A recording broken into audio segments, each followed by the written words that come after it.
For the first time ever, ESPN's College GameDay is coming to Durham, North Carolina for a football game. Is this actually happening? This is amazing. Hi, everybody. Dick Vitale. Hey, make sure you listen, man, to Locked On Blue Devils with J.J. Jackson. He's awesome, baby. You are Locked On Blue Devils, your daily podcast on the Duke Blue Devils, part of the Locked On Podcast Network, your team every day.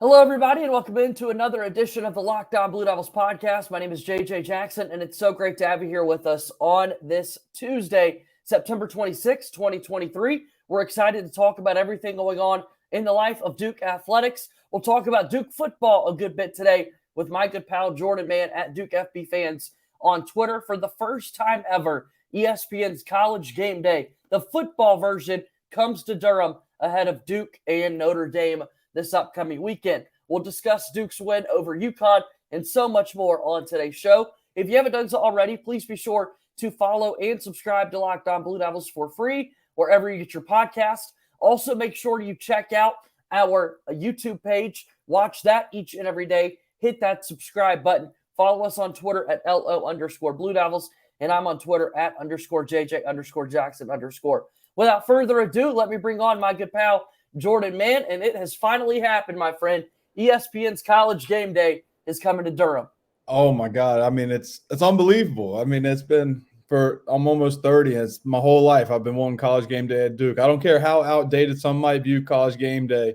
For schools like Duke, this is a special moment, and I'm soaking it all in this whole week. I can't wait to watch it. I can't wait to see everything behind the scenes that goes into College GameDay. Yeah, no, it's going to be a whole lot of fun for so many people to see, obviously, ahead of a big primetime game like Duke and Notre Dame. And it kind of sums up the Mike Elko era so far. You're sporting Elko's face on your chest right now for those that are watching us on YouTube. And, Jordan, that really has been kind of a summary of what he's been able to do as Duke's football head coach. Like, it's the first of each of these milestones, and we're only, a season and not even a half through his Duke coaching career. Yeah, everything that he has said from the beginning, since day one. He said he came to Duke to win championships, knowing that Duke came off a 3-9 year or whatever it was and was dead last in the ACC, and people scoffed at it and stuff. And even Duke fans were like, yeah, okay, coach speak. Well, year one, when you go 9-4, win the bowl game against UCF, and then coming in this year, you beat a top 10 team for the first time since '89. And then 4 games into your second season, you're hosting College GameDay as the 18th best team in the country. I mean, he's done everything he said he was going to do at Duke. He's just done it a lot quicker than he even imagined. So hats off to Coach Elko and the whole staff. It's one thing to talk about it. It's entirely something different to actually be about it. And he has been about every single promise and thing that he said will happen as the Duke football head coach. And credit to him, because this is what many believed to be a really tough football job, right? A lot of people know the university as a basketball school first and foremost, and basketball is continuing to lead the way for that university. But credit to Mike Elko for making football a big part of the conversation when it comes to Duke athletics. Yeah, for sure. I mean, he's done a really good job of embracing Duke basketball, because sometimes with big time programs, you want to separate Duke, basketball and football. But when he came to Duke, he made it known, him and Coach K, he was honored at the Duke game and all that. And him and Shire have a really good friendship. And even him and Coach Pollard on Duke baseball, they have a good friendship. So very nice job by the whole athletic department, being like a brotherhood, no pun intended, with Duke. But seriously, they've just done a heck of a job as a athletic department. I remember some of those first Duke basketball games. Elko would be there. They would have the free throw shots by celebrities for charity. And we saw Elko drain his free throw jumper to donate some money to charity. So he's just been a part of that Duke family ever since he got the job. And now here we are, ESPN College GameDay, the biggest show of them all, is coming to campus to tell a little bit of the Duke football story. Yeah, I mean, College GameDay, and then obviously they're on ABC, so it's Reese Davis and Kirk Herbstreit and Holly Rowe. Like, again, stuff that you see, that you've dreamed about, that I've dreamed about as a Duke fan since I was a kid. And seeing hopefully Lee Corso puts on a Blue Devil and not at Notre Dame Fighting Irish, because I don't even care about the game. I just care about living in the moment of College Game Day and embracing that College Game Day is at Duke. Yeah, Corso's headgear pick. I hadn't really thought about that yet, but I guess this would be the first time ever that something like that has taken place. We've seen him kind of go with the Notre Dame get up before, but yeah, let's see Duke get some love here. Yeah, lean into it, Lee. Just lean into it. Just give me that screenshot moment for the rest of my life. And then we need it once, and then we're good to go. I would tweet it every single day. I promise. If you just do the headgear, I'll tweet it, Lee. Just do it. But I'm curious to know who they go with the guest picker. That's going to be interesting. Yeah, they've got to make a big decision there. I think obviously a lot of people have talked about wanting Duke football to get its moment and not having one of these basketball guys to come out and steal the limelight. I'm not as opinionated or passionate in regards to who the guest picker should be. I'm just excited to see that Duke once again has got this opportunity. Are you passionate about who that needs to be? Kind of, because it is a Duke football moment. And the only person I really want it to be is Steve Spurrier, because he was the first guy at Duke to really make Duke a football program in his 3 or 4 years. But he's also the perfect personality, and he has the best quotes in college football history. And I just want him to pick like against Tennessee and call them the Citrus Bowl. You can't spell citrus without UT. Like, I want to hear all the puns when he goes through it. And I think that Steve Spurrier would be the best. But I don't know who they'd pick, but I wouldn't be surprised if it's like Coach K or John Shire. But I'm hoping that Steve Spurrier is the guest.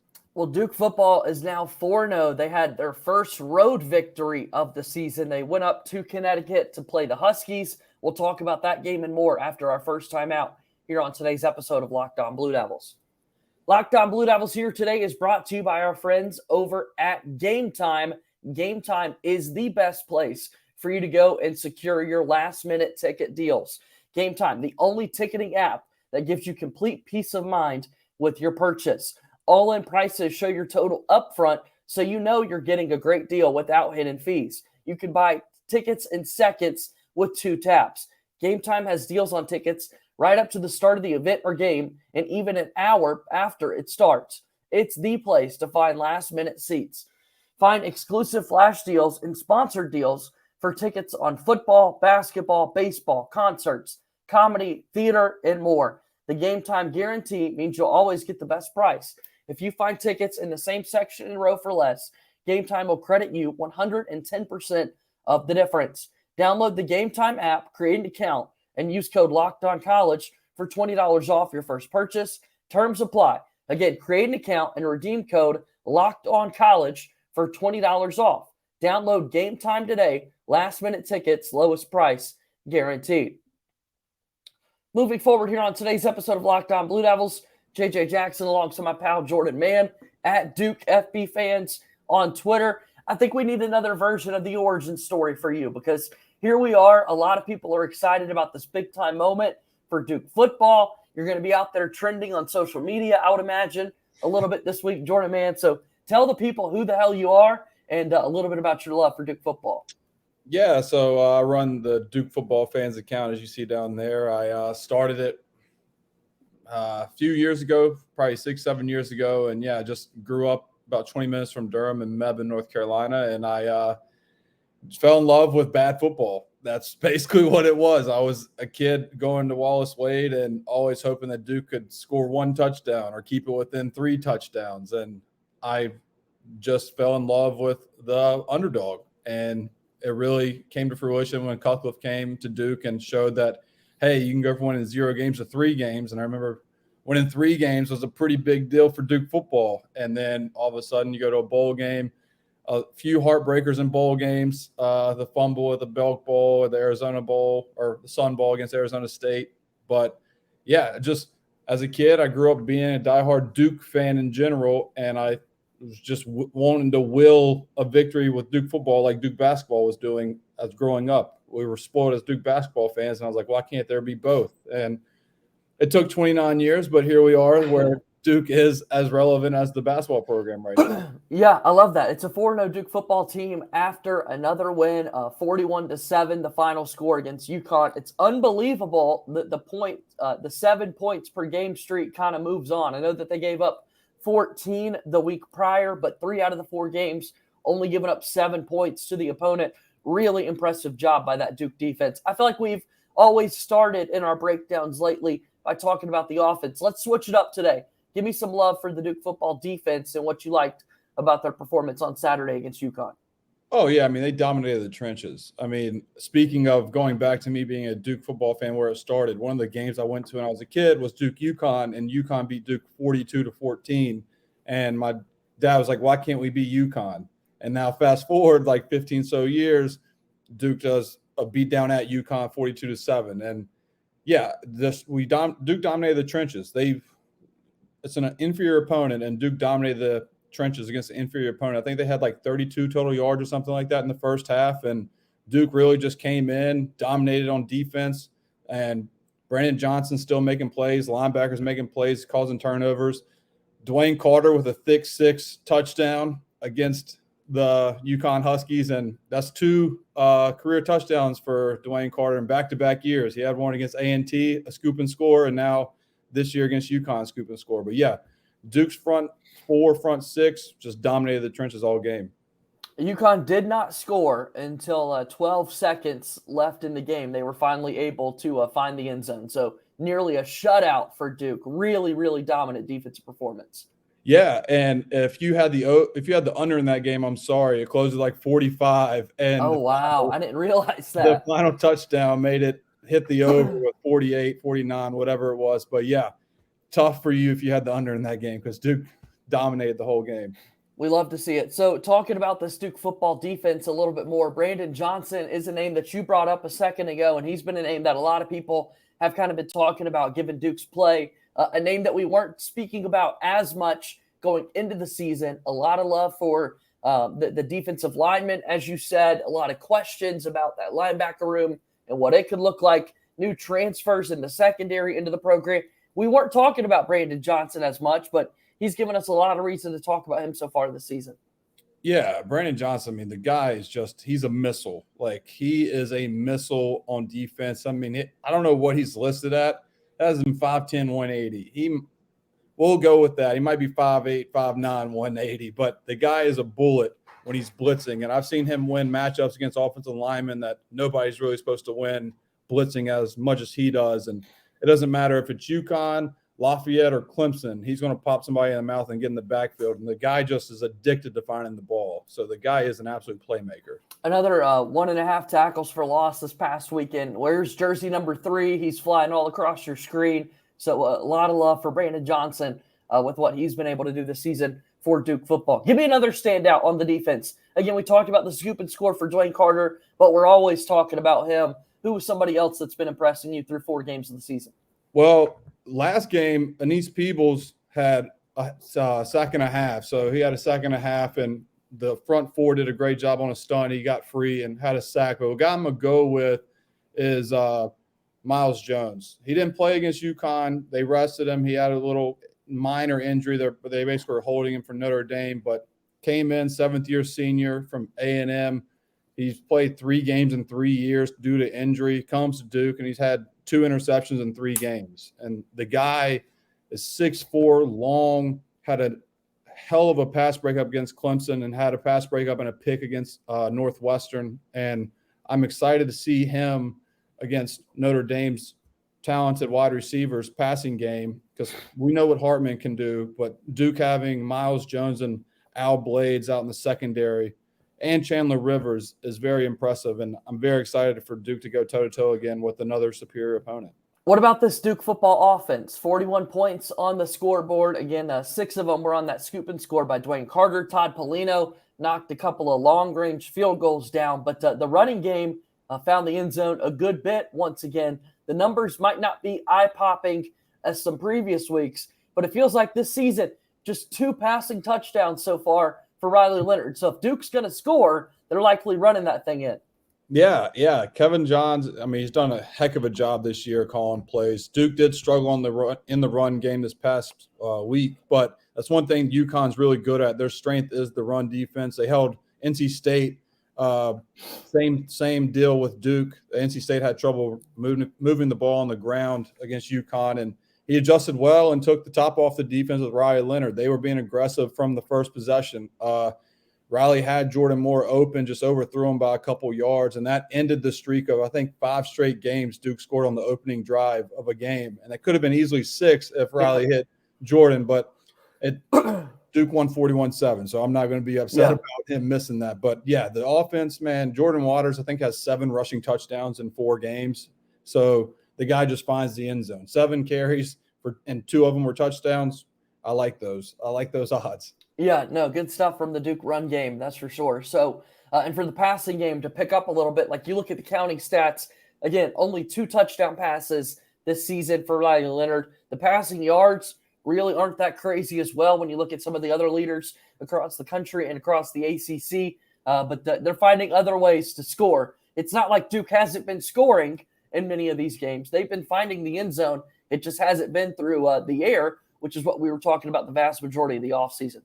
Yeah, and to go off of that too, one of the reasons why, if you look at the numbers, it's like Riley's passing numbers are down, the offensive numbers are down, and that's because 2 of the 4 games haven't played the fourth quarter. I mean, against Lafayette, they didn't play the second half really, so those numbers are going to take a hit. But on the flip side, and on the most positive thing, is you're getting inexperienced guys snaps. So you never know when a guy's going to go down, who needs to come up and fill that role. And Duke's done a really good job of getting young guys in to get game time snaps. And UConn scored that last touchdown against the second team defense, and Northwestern did also. But I take that. I want Duke's new guys to struggle when they come in, because they need to learn the game and learn what it takes. And so far, Duke's done a really good job of getting fresh bodies in the fourth quarter. Elko said that he wants Duke to be the freshest team in the fourth quarter this year. I like the chances when they don't play like 3 of the 4 fourth quarter to start the season. That helps. That really does help. So good job by this Duke team for taking care of business early in the game to rest a little bit later. All right, let's talk about the next game coming up for Duke and a little more Duke football conversations after our final timeout here on today's episode of Locked On Blue Devils. Locked On Blue Devils here today is brought to you by DoorDash. You've trusted DoorDash to deliver your restaurant favorites, and now you can get grocery delivery that actually delivers too. With thousands of grocery stores to choose from, you'll find the best in your neighborhood and boost your local economy with each and every order. You'll get exactly what you ordered, or we'll make it right. So sit back and enjoy quality groceries just like you picked them yourself. If you want even more value, you can save on all your groceries and restaurant favorites with a $0 delivery fee on all eligible orders with a Dash Pass membership. With easy substitutions right in the app and best-in-class customer support, DoorDash delivers groceries exactly how you want it. You can get 50% off your first DoorDash order up to a $20 value when you use code LOCKEDONCOLLEGE at checkout. Limited time offer, terms apply. That's 50% off your $20, no minimum subtotal, and 0 delivery fees on your first order when you download the DoorDash app in the App Store and enter code LOCKEDONCOLLEGE. Code LOCKEDONCOLLEGE for 50% off your first order with DoorDash. Final few moments here on today's episode of Locked On Blue Devils. JJ Jackson alongside my pal Jordan Mann. All right, Duke football undefeated. They'll take on Notre Dame. Duke is number 17 in the country. Notre Dame number 11. A top 20 matchup. 7:30 p.m. Eastern kickoff on ABC. What are you expecting in a game like this, Jordan? Physicalness. Physical. It's going to be one in the trenches this game. I know that might be a cliche to some, but it really is. I mean, Estime is an absolute stud for Notre Dame, and so Duke's going to have to stop the run game. He comes into the game averaging 7.5 yards a carry, 7.7 yards a carry, and that's coming off of the game where he was held to 70 yards. It's not ironic that it's not a coincidence that they lost to Ohio State with him only having 70 yards rushing when the first 4 games of the season he had 95, 116, 134, and 176. So you got to stop him and keep him under 100 yards. And Elko, one thing that Duke has a positive in is Elko knows Hartman very well from this time at Wake Forest. They both spent time there. He's really close to Dave Clawson as well. So I'm sure the game plan in the passing game, Duke's going to have a pretty solid game plan, but it's the run game of the trenches, something that Clemson had success in the second half against Duke, but Duke just bend, don't break type of mentality and literally bent at the 1 yard line multiple times and got stops when they needed to. And that's what needs to happen in this game for Duke to win. Yeah, so here we are with this Duke football team. This game on Saturday against Notre Dame, and then you get the bye week pretty early in the season. A lot on the line for Duke still early in the year. But here we are, Jordan. After 5 games, they're going to get their bye week out of the way here the first week in October. Yeah, I don't honestly hate where the bye week is because, again, the estimates, he's 5'11", 230. The guy's going to get a ton of carries, and Duke's going to be banged up trying to stop him defensively. And I actually think the bye week is coming at a good time for Duke, win or lose, to refocus and then take on, I think, NC State's the next opponent, and then go from there. Split the season in 2 seasons. So that'd be 5 games here and I think 7 games in the second half, and get guys healthy going into NC State. And I like where the bye is. But yeah, it's going to be a very physical game against Notre Dame. So physical in terms of look, Notre Dame is going to run the football. You mentioned the impressive numbers for Estime, their quarterback. Sam Hartman is no stranger to ACC football after many years playing at Wake Forest. Now he's the Notre Dame quarterback this season. But what about that Duke offense? We mentioned running the football, a heavy dose, having success in the passing game. What do you think it's going to take for the Duke offense on Saturday? I think Duke's going to have to run the ball. The run game is what opens up the pass game, and it's not a coincidence. It's not a coincidence Duke is 4-0 with like 15 rushing touchdowns, right? So that's clearly their bread and butter, and I think Duke needs to dominate the line of scrimmage on that side to where they can get first downs. Jordan Waters and Jaquez Moore just really need to have an efficient game. Riley didn't really run the ball against UConn, and I think that was part of design. No need to take shots against a team that you have a comfortable lead against. So I think he will be more aggressive running the ball against Notre Dame, and we've seen what Riley can do with the ball in his hands in open field. He can't be tackled. He's like butter sometimes. And so I'm expecting a lot of responsibility by Riley this game, either passing or running, to be honest. And that's what's going to have Duke win or lose this game. A few days away from a big one, College Game Day, to get your day started. Watch that on ESPN. It's going to be a whole lot of fun. And then by the time 7:30 p.m. comes around, a lot of people are going to be dialed in to this Duke and Notre Dame football game. Jordan, as always, man, it's great to see you. Best of luck to our Duke football team this upcoming weekend. I know you're excited. This is a moment you've been waiting for, as you said, your entire life. Yeah, I appreciate you having me again, JJ. But yes, Duke fans, embrace this week. I cannot stress that enough. Win or lose Saturday, this is a once-in-a-lifetime thing that we're experiencing. Embrace it, soak it in, take it day by day, and I can't wait to watch Game Day Saturday morning. It's going to be amazing. Jordan, we'll talk to you again soon, okay? See you, brother. All right, that's Jordan Mann joining us here on today's episode of Locked On Blue Devils. And that's going to do it for our show here today. As always, go Duke. I'll talk to you tomorrow. My name is JJ Jackson. Thank you and good day.